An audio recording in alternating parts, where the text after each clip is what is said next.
महाराष्ट्र केसरी 2026चा अंतिम सामना पुण्यात पार पडला. त्यात विजयी झाले नाशिकचे हर्षवर्धन सलगर. त्यांनी सोलापूरच्या महेंद्र गायकवाड यांचा पराभव केला आणि जिंकला महाराष्ट्र केसरीचा किताब. पण महाराष्ट्र केसरी स्पर्धा नेमकी कशी असते, त्या स्पर्धेचा पॅटर्न कसा असतो, विजेत्याला नेमकी कोणती बक्षिसे मिळतात, अशा असंख्य प्रश्नांची उत्तरं आज आपण या व्हिडिओच्या माध्यमातून बघणार आहोत. नमस्कार, मी परीक्षित पाटील आणि आपण बघत आहात रयत नीती. महाराष्ट्र केसरी लाल मातीच्या जगातली एक सन्माननीय स्पर्धा. ही स्पर्धा सुरू झाली 1961 साली. कुस्ती महर्षी मामासाहेब मोहोळ यांच्या पुढाकारातून या स्पर्धेचं पहिलं आयोजन करण्यात आलं होतं. त्यानंतर सतत दरवर्षी ही स्पर्धा घेण्यात येते. यंदाचं वर्ष स्पर्धेचं 68वं वर्ष होतं. यंदाच्या वर्षी रामकृष्ण सातव पाटील यांनी या स्पर्धेचं आयोजन केलं होतं. अनेकांना प्रश्न पडतो की अंतिम सामन्यातले स्पर्धक नेमके कसे निवडले जातात. तर आपण या स्पर्धेचा पॅटर्न समजून घेऊ. ही स्पर्धा 2 विभागात घेतली जाते.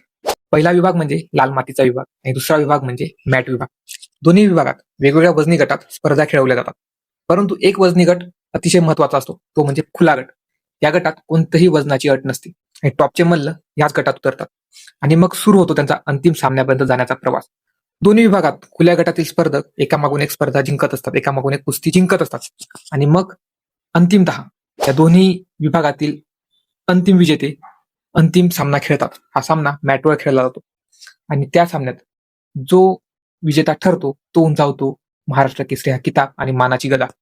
महाराष्ट्र केसरी 2026 या अंतिम सामन्यात विजेते ठरले आहेत नाशिकचे हर्षवर्धन सलगर.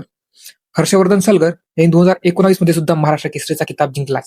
त्यामुळे ते महाराष्ट्रातले 7वे डबल महाराष्ट्र केसरी ठरले आहेत. त्यांनी सोलापूरचे मल्ल महेंद्र गायकवाड यांना पराभव केला.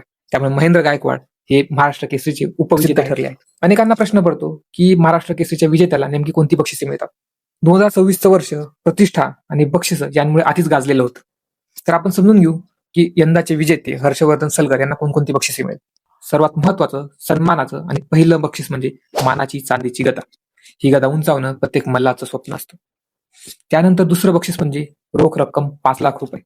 आणि ह्या वर्षी कुस्ती जगतात एक आकर्षणाचा केंद्रबिंदू म्हणजे महाराष्ट्र केसरीला मिळणारी फॉर्च्युनर कार. तर अशा पद्धतीने लाखोंची लयलूट विजेत्यावर केली जाते. अर्थात त्यांचे कष्ट, त्यांनी केलेलं जीवाचं पाणी यासमोर ही बक्षिसे गौण ठरतात. मात्र त्यांचा सन्मान म्हणून ही बक्षिसं अजून उत्तरोत्तर वाढत जावीत अशी आपण आशा करू शकतो.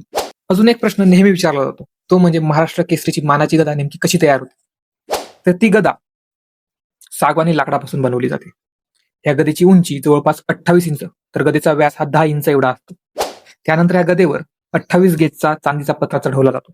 त्यावर नक्षीकाम केलं जातं आणि तयार झालेल्या गदेच्या एका बाजूला प्रभू हनुमानांची प्रतिमा तर दुसऱ्या बाजूला कुस्ती महर्षी मामासाहेब मोहोळ यांचं छायाचित्र लावलं जातं. ही गदा उंचावणं आणि गदा मिळवणं प्रत्येक मल्लाचं स्वप्न असतं. त्यासाठीच ते जीवाचं रान करत असतात.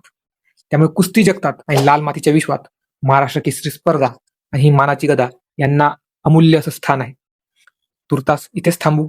अशाच नवनवीन माहितीसाठी रयत नीती चॅनल सबस्क्राईब करा. धन्यवाद.